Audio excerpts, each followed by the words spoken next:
Okay. Okay. I'd like to come in here. You're talking about viability of ANIOMA and all of that. I think I've lost my earpiece. Can you hear me? The other earpiece, just hold on. Okay. Okay, no. Okay. So we'll just get the earpiece back on, and definitely I'll ask my question now. No, it's on. It's on. It's on. I can hear you now. Okay. You now. So you talk about viability, that ANIOMA has all the infrastructure on ground now. You said it's a fertile land. As we speak, can you tell me the tonnage of food that has been produced in ANIOMA? Because almost every state in Nigeria is fertile, but we don't see the empirical. Can you tell me the tonnage of rice, beans, maize, cowpea that is being produced in ANIOMA as we speak now? No, we don't have rice. We have cassava. We have gari, we have yam. Okay, can you tell me the tonnage of this food that's been produced? We can export it. Can you tell me the tonnage? Why I can't give you the exact tonnage because we're not being allowed. Hold on, why I can't give you the exact tonnage because we're not allowed to, we're not exporting now. But I'm telling you that the viability is such that we'll be able to export. No. I'm not saying in export. I'm saying production tonnage. You might produce and not even export. Can you give me the viable tonnage that is even being produced that is being farmed? No, I can't give the exact tonnage. Okay, so we don't have data on that. Secondly, so we don't have data on that. So we don't even know what the viability is like since we don't have empirical data on that. Secondly, I want to read something to you from the Willings Commission report of 1958. And this Willings Commission report came after the 57 constitutional conferences we had. And in the 57 constitutional conferences, a lot of people were advocating for state creation just like you are advocating for. In fact, then they were talking about Calabar, Ogoja, River states, and other states in the country. Then the British put it to a commission headed by Willings. And these were their explanation. As regards viability, they said the new states will lack manpower, finances, and clean boundaries. And they will create fresh minorities. Because the problem you are trying to solve with the marginalization of the ANIOMA people will now arise because people like the Mundokwa, some year down the line, will say, no, why must we be with these other sets of people? Because exactly that was what happened when we had Bendel states. The people in Delta felt, why must we be with the Edo people? They are the ones taking everything. We created Delta State, and Delta State has not solved the problem. The second point for the Willings report in 58, it will create divisiveness. It will create more problems of divisiveness. These were some of the recommendations of the Willings report, and those recommendations are still up to date. State creation will create the need to create more state creation because we have to actually see a bigger level of agitation. What will you say as regards some of the arguments as espoused in the Willings report? You see, that report, was skewed because the British had divided us with their boundary delineation. For example, Ndoni in Rivers State, Ndoni, they speak pure Kwani. They are brothers, they are sisters, but in terms of delineation, it took the Ndoni people from original Delta or Bendel or Undokwa should have been on, it took them to Rivers. And you also know that you have the Jaws in six states, just like you also have in Ndokwa, we have these so-called speaking people in Ndokwa East. What you have said is not far from the truth. But because the British people knew what they were doing, they knew that they brought the issue of divide and rule, which you must agree. They feared that the more independent people became by the creation of states, the more people were going to be vociferous, the more people were going to resist their rule. And so they did not want this to happen. And so if you're taking us back there, then maybe we're going back to what we will not want to remember, which was why you can see that even when the Asaba massacre happened during the Civil War, a lot of people kicked against it because Asaba division had been put to Benin division. Abo had been put to Warri division, to Yoruba side, and they did not want us to have our own identity as it is. But you see, creating fresh minorities would always happen. There is no way maybe you can call it that because I'm from Ndokwa today, I want to be the king on the table when ANIOMA state is created. Yes, I see where you're coming from. But that should not stop us from saying that we correct this imbalance of the 5 states that the Southeast have had. Then we can judge up with our Southeast brothers without having to look like we are going to become conquerors because we have oil reserves, we are producing crude oil. We can now understand ourselves, and that modalities that will be worked out will allow us to live peaceably together without people now thinking that, once you're a minority, you're not going to get what you have. Because I know what you're saying is one of the reasons we're talking about is on the basis of equity. But we are Igbo. Our ancestors are from the Igbo land. Okay. And you cannot deny that fact that ties ANIOMA to the Southeast. Okay.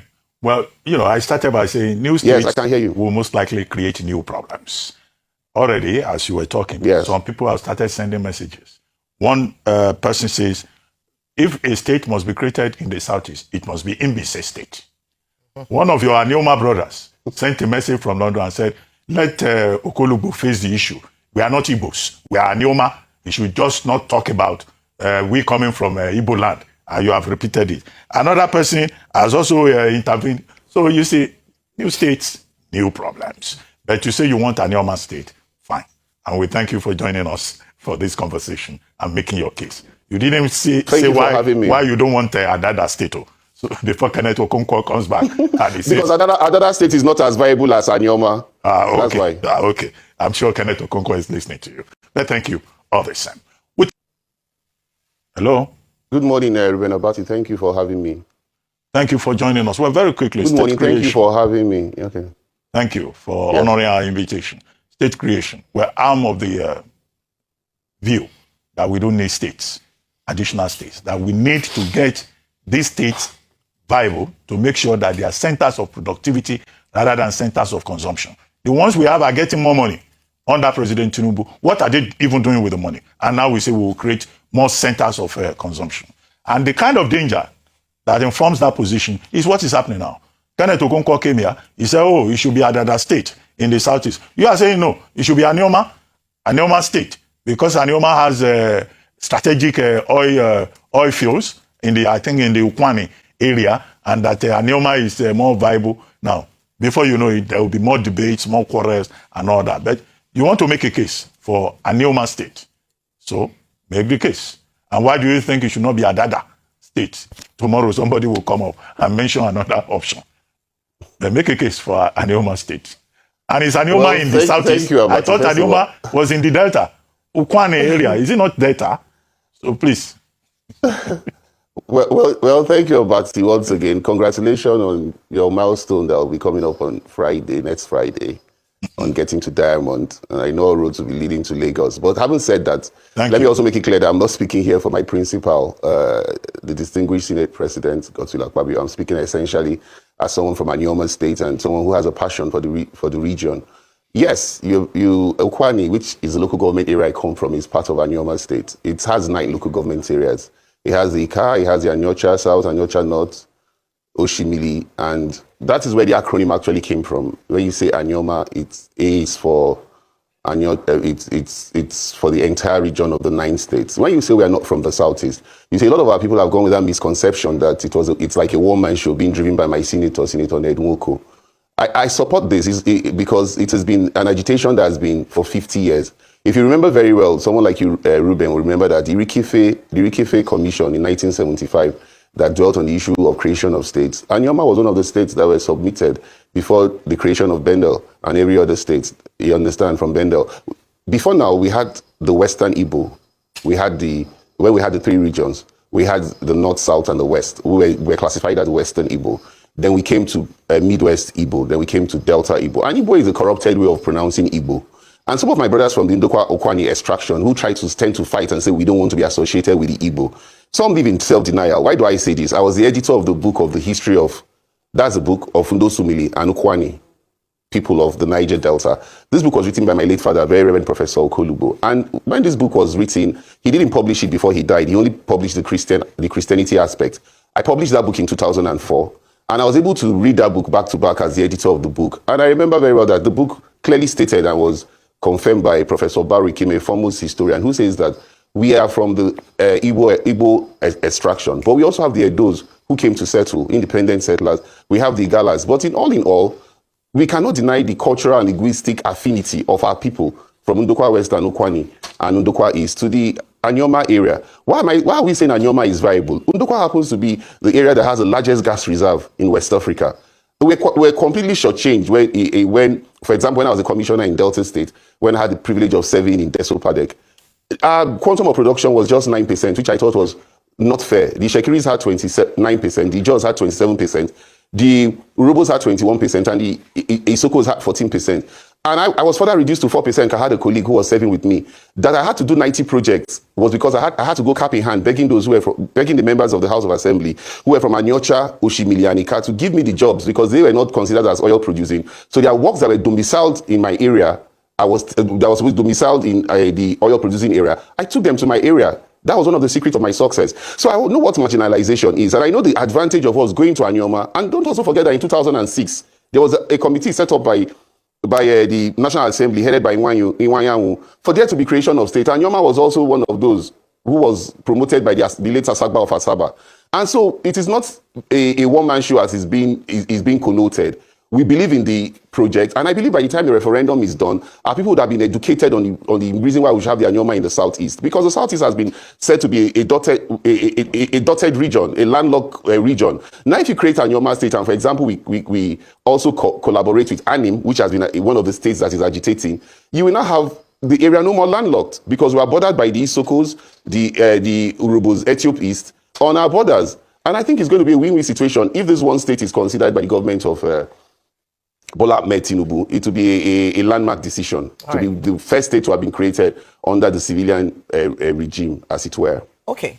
So I'm going to ask you this question that I think we've asked a number of our guests, and I'd like to get your perspective on this. Should we be creating more states? I ask because while I understand the sentiment and the arguments for the creation of ANIOMA state in the spirit of fairness, if you look at the number of states per geopolitical area, but in a recent report by Budget where we looked at the state of the states, about 28 states in Nigeria are not viable, including the states that have resources. Because I hear you talk about gas deposits. There are states that have oil deposits. There are states that have mineral deposits that are not viable. Should we not be looking at more resource, the way that resources and revenue is distributed among states, as opposed to creating more states? More states means more seats in the National Assembly. The women are also still pushing for more seats. The bill to have more seats exclusively for women in the National Assembly. This is money, revenue going into this. Should we be clamoring for more states or looking at other ways to even make the present states more viable and to reduce the cost of governance? Okay, I actually went for that retreat with my senator, Ledmoko, and one of the things that were canvassed was the issue you have just raised, the viability of the states. Now, a committee has been set up. It's a very important question you have asked. This committee is headed up by Senator Mungunu. He's the chief whip of the Senate. The one for the House of Rep is headed by Honorable Julius. You have Senator Dan Zazau, you have Senator Umer, you have Senator Dixon, and I think you also have Senator Adeola as part of that committee. Now, what are they supposed to do? They're supposed to put up modalities for which we are going to use in terms of determining which they are going to use in terms of determining which of these states are viable. That is why in the Southeast, Senator Omer is representing the Southeast, and Honorable Miriam Onoha is representing the Southeast in the House of Reps. What I think they should do is to hit the ground running. Why ANIOMA is particular is because ANIOMA will be very viable. ANIOMA already can even take care of itself without even IGR. We are agrarian, and we know how to produce a lot of farm produce, apart from our large gas deposit. And, you might not know this, Ayo, but we have Eneja, we have Pillar, we have Platform, we have Ajip, we have Midwestern. We have about 7 upstream companies producing crude oil in Ndokwa land now, and about 4 others in the downstream, which comes to about 11. And so, in terms of viability, I think ANIOMA stands heads over heels above any state, I dare to say, in the 7 zones or in the 6 zones that the agitation is being made. And the advantages are such that why do you create local governments? It's to bring government nearer the people. And even though the issue of viability is something you must put in the front burner, if the modalities are put into place, I think these one states that will be created, after this one state is created, then you can look at the viability of the other zones, because it was also said that there should be states for each of the zones, which will make the Southeast 7 states. If it is now eventually approved, every other zone will be 7 states, apart from the Northwest, that will be 8 states. So ANIOMA is a win-win situation for ANIOMA if you look at it. And I like to also deepen this debate, maybe outside this forum. And that's why I think Kenneth Okonkwo did not look at it with the empirical facts that were on the table. He spoke about Dada State because that is where he comes from. I know, like Ruben Abati said, everybody wants to be interested in their own zone. But the facts are very clear that in the 7 states that are being touted in the Southeast, Orashi, Aba, Etiti, Adada, Anim, and ANIOMA stands to be most viable.